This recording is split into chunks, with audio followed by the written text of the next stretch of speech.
Welcome to the SportsCon here on YouTube. I'm your host Daniel with your top sports stories.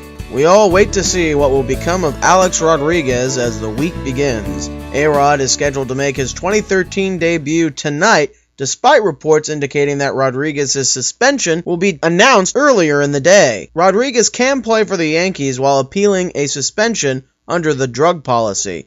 A-Rod's suspension is expected to last through 2014. Unless baseball wants to push the boundaries by suspending A-Rod under the CBA, which seems unlikely at this point, Alex will put on a Yankees uniform and continue to be a role model. A-Rod still needs to do a bit more to be a proper role model for the kids. He's got lying and cheating down so far, but he'll need to steal at some point in his career to complete the trifecta. Remember, he's doing this for the kids. But how will Alex be received by Yankee fans? Hard to tell. I say that because of the fact I, as a Giants fan, rooted for Bonds during his home run chase of Hank Aaron.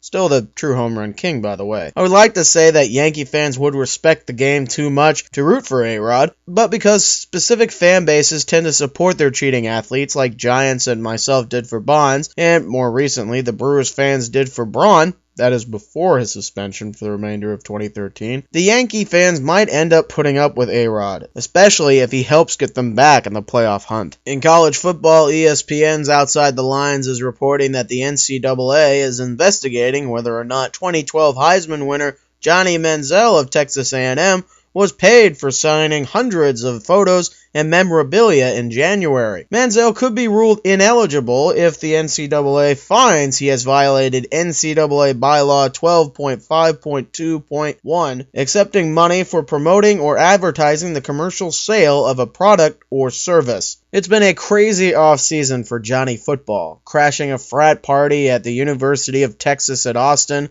being a no-show at the Manning football camp, TPing the Aggies men's basketball locker room.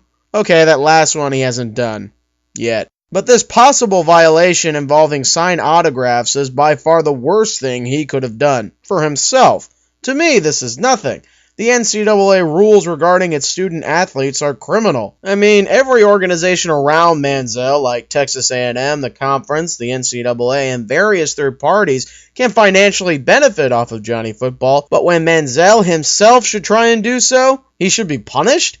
It never made any sense to me. But we're not talking about me. We're talking about Manziel. And if Johnny wants to continue to play college ball and have a clear as path as he can to the NFL, then he has to abide by the rules set forth by the near tyrannical NCAA. Moving back to baseball, top scores include the Braves winning their 10th game in a row as they beat the Phillies 4-1 on Sunday Night Baseball. 22-year-old rookie Alex Wood would get his second win as he outduels Cliff Lee in his fourth career start in the Bigs. The Indians get their 15th shutout of the year, Major League best, with a 2-0 win over the Marlins in Miami. Scott Kazmir would be the winning pitcher for the Tribe, going 6 innings, striking out 7 while allowing just 2 hits and 2 walks. Felix Dubron of the Red Sox stays hot as Boston beats the visiting Diamondbacks 4-0. Dubron strikes out 5 and allows just 5 hits as he gets his 8th win of the season. And the Rays bullpen holds back the Giants' offense as Tampa wins 4-3. After relieving Roberto Hernandez in the 5th inning,